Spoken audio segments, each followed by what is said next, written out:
बड़बड़ाती जिठानी। सिम्मी की शादी एक जॉइंट फैमिली में होती है जहां उसके पति राकेश के चाचा चाची भी साथ रहते थे। उनकी बहू मेघा सिम्मी की जिठानी लगती थी। अरे मेघा, राकेश आ गया है, उसका खाना लगा दे बेटा। हाँ माँ, बस वो चेंज कर ले, मैं खाना लगा दूंगी। सबके कमरे में जाने के बाद सिम्मी और राकेश साथ खाना खाते हैं, जिसे देखकर मेघा को जलन होने लगती है। अरे सिम्मी, हमारे घर में पति के साथ खाना खाने का रिवाज नहीं है, तुम्हें राकेश ने बताया नहीं क्या? सिम्मी मुस्कुराकर वहां से चली जाती है कि मेघा सिम्मी की सास के पास जाती है। अरे चाची जी, राकेश भैया तो सीधे हैं, कछु नहीं बोलते, कछु नहीं समझते, लेकिन आप तो सयानी है ना। अब देखिए, साथ बैठकर खाती है भैया के, कुछ झूठा मीठा उसका भैया के पेट में चला जाए तो सिम्मी को तो पाप लगेगा ना, पाप। सिम्मी मेघा की बात सुन लेती है लेकिन कुछ नहीं बोलती। अगले दिन, सिम्मी, मैं मुंबई जा रहा हूँ, तुमको चलना है तो साथ चलो। मेघा राकेश की बात सुनती है और सीधे सिम्मी की सास के पास जाती है। अरे चाची, अरे चाची। अरे मेघा, क्या हो गया? बहुत परेशान लग रही है, सब ठीक तो है ना? अरे नहीं ना चाची, कैसा ठीक है? राकेश भैया मुंबई जा रहे हैं, आप तो जानती हैं कितने सीधे हैं, इतनी दूर जा रहे हैं, कहीं कुछ हो न जाए।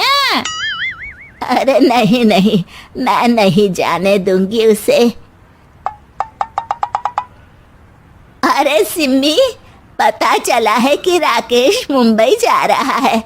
ना बेटा ना, वो नहीं जा सकता।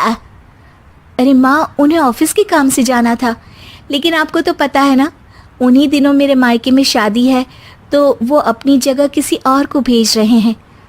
अच्छा अच्छा, तो फिर ठीक है। सिम्मी समझ जाती है कि मेघा ने सास के कान भरे हैं। वो सास से कहती है, माँ जी, लेकिन हम दोनों कुछ दिनों के लिए मसूरी जा रहे हैं। आप तो जानती हैं कि शादी के बाद हम कहीं नहीं गए। अच्छा अच्छा, ठीक है, जाओ घुमाओ। सास वहां से चली जाती है। सिम्मी अपने कमरे में कपड़े पैक कर रही होती है कि तभी मेघा आ जाती है। अरे गर्मी में सर्दी के कपड़े काहे पैक कर रही हो?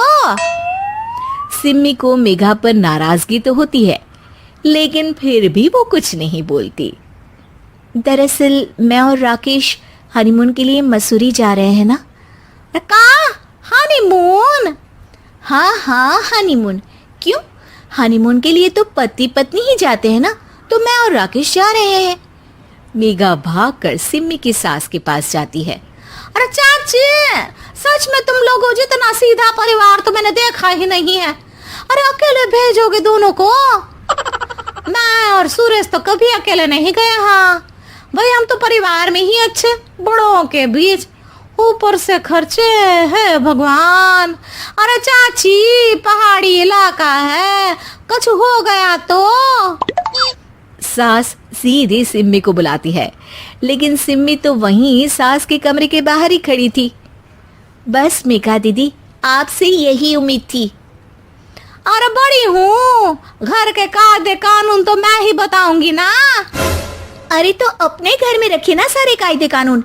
आपकी सास खुद खाना बनाती है, क्योंकि आप यहाँ आकर मेरी सास के कान भरती हैं। आपका पति हमेशा खुद खाना लेकर खाते हैं, क्योंकि आप मेरे घर में ये देखने के लिए बैठी रहती हैं कि मैंने और राकेश ने साथ खाना खाया तो खाया कैसे। मेघा दीदी, आप अपने घर और घर वालों का ख्याल रखिए।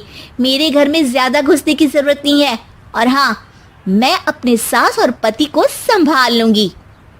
मेघा चिल्लाती हुई वहां से चली जाती है, जिसकी आवाज सुनकर राकेश वहां आ जाता है। सिम्मी, मैंने तो तुम्हें पहले ही अपने घर का माहौल बता दिया था। हाँ राकेश, तुम्हारे घर का माहौल बहुत अच्छा है, लेकिन बाहर से कुछ लोग आकर इसे खराब करना चाहते हैं, जो मैं नहीं होने दूंगी।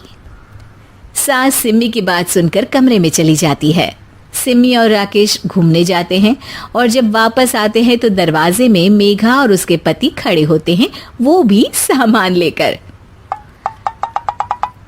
अब छोटे मर्यादा तोड़कर घूम रहे हैं तो हम काहे नहीं। अरे भाभी, तो आपको किसने मना किया है?